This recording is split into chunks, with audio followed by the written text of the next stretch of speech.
babaeng mabangis, makinis, manipis, minsan, madungis, pero masarap. Mwah! I-kiss. Sexy time na. Sexy Megan!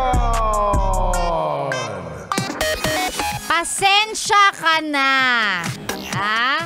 Ang madalas sinasabi ng mga nangungutang sa'yo na hindi na naman sila makakabayad. Siyempre, tayo mga mabubuting loob na nagpautang, dapat nasasanay na tayo kasi lagi naman nilang sasabihin yan Hoy, pasensya ka na. Hindi mo na kita mababayaran. Kahit nag-promise ako na dapat babayaran kita nung 15 o di kaya nung katapusan, pero ilang 15, ilang katapusan na ang nakalipas, hindi pa rin ako nakakapagbayad. Kaya pasensya ka na. Again, syempre, tayo mga mabubuting loob na nagpautang, sige. Sasabihin pa ng mga yan, okay lang. Kahit hindi naman talaga okay. At kahit ayaw mo nang magpasensya.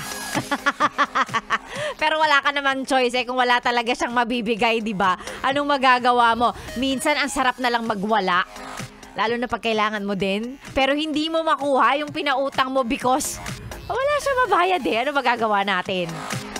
Kaya ang solusyon ko talaga dyan, huwag ka na lang magpautang para wala kang problema. Kadamutan. Ay, naku talaga naman. Ano pa? Tuwing kailan pa sinasabi ang pasensya na yan? Madalas sabihin ng mga magulang sa panganay nilang anak na pagpasensyahan, pag makulit, yung mas nakakabatang kapatid. Di ba? Nanay ko lagi akong sinasabihan ng ganyan, ay pasensyahan mo na, syempre mas bata sa'yo yung kapatid mo. Makulit pa yan, intindihin mo na lang. Di ba? Pagpasensyahan mo na. Paano kung ayokong maging bigger person? Gusto kong patulan, ma. Gusto kong awayin din, ma. Okay lang ba? Pagbigyan mo na rin ako, ma. Pagpasensyahan mo na. Diba? Ayan, pagpasensyahan mo na. Sana po, yung pasensya na yan ay nabibili. Para kung maubusan man tayo, madali tayong makakabili kung saan man. Sa tindahan, sa bakery, sa butika, sa talyer, saan pa. Sana ganun siya kadaling mahanap. Kaya yung mga taong may mahabang pasensya talaga, ayan. Ang babait ng mga yan. Pero pag ang taong may mahabang pasensya, tapos sila yung naubusan. 'Di ba? Yung talagang wala na silang pasensya sa'yo. Sila din naman yung mga taong mahirap ng lapitan, mahirap ng kausapin because for the longest time, all this time, lagi silang nagpapasensya. Yan. Pag nagalit, 'di ba? Yung mga taong tahimik lang, okay lang lagi. Pero pag nagalit sila, grabe din. Kaya wag niyo pong ubusin ng pasensya, wag niyong inisin, wag niyong galitin. Yan. Yung mga taong ganun. Mag-ingat din tayo. Si Sexy Megan po ang niyong kasama. Kung tatanungin niyo ako, mahaba ba ang pasensya ko? Hindi. Hindi. Ay nako. Madaling mainis ang Sexy Megan ninyo lalo pag gutom siya. Taong pasensya, tumabi kayo dyan, dadaan ako! Ganon din ba kayo? Hindi ko alam. Siguro it comes... Obvious ba? O siguro it comes with age. Pag medyo matanda ka na, mahirap ka ng pakiligin, mahirap ka ng i-please. Lagi na lang mainit ang ulo mo. Kaming mga nasa 30 plus, ganun kami. Lagi na lang mainit ang ulo.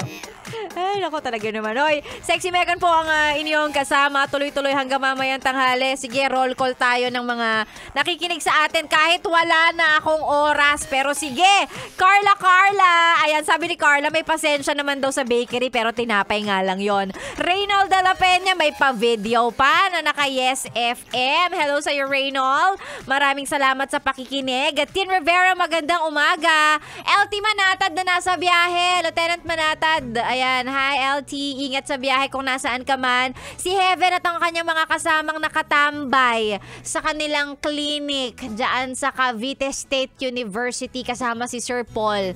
Yan, kasama yung mga yung mga umiiwas lang kaya tatambay sa clinic. Kunwari masakit ang ulo. Hindi, tambay muna ako dito sa clinic, dito na lang ako. Ugali nyo ha. Christian Florentino at yung mga masisipag at medyo marites na supervisor daw ng MIS department at mga kasama nila dyan. Ayan, magandang umaga. Galing yan kay Christian Florentino. Hello din daw kay Catherine Ferrero. Hello, ayan, mga pinapa-shoutout natin. Magandang umaga sa inyo and thank you very much. Sexy Mega po yung kasama tuloy-tuloy hanggang mamaya pang tanghali dito lang sa 101.1 Yes FM.